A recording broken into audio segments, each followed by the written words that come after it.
Black people's land was taken away from them.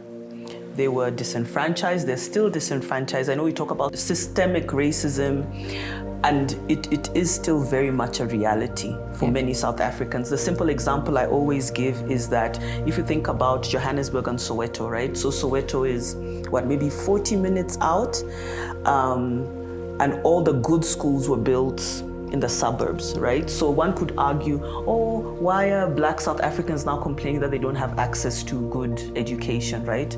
I mean, just by the virtue of just physically, for a Black kid in Soweto to get to a good school, they would need to wake up at 4 a.m., take 3 taxis.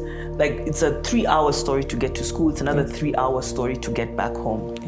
The kid in the suburbs, it's 10 minutes walk from the school. So that's what I mean by systemic, like it's still there, right? I think a lot is owed to Black people, right?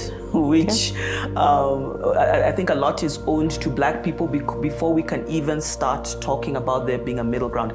Does it mean that there's no room for white South Africans? No, of course not. There's a role for all of us. I mean, I know we call ourselves the Rainbow Nation and all, but I think there also needs to be an acknowledgement of how we got here, right? Sure. And acknowledge that, and then do something about reparations, do something about reparations to make sure that we're even on the same footing. And I think the reality is now is that Black people and white people are not on the same footing. And for that reason, that's what I'm saying, I can't even see how we can talk about a middle ground. Until we're there, then let's talk middle ground.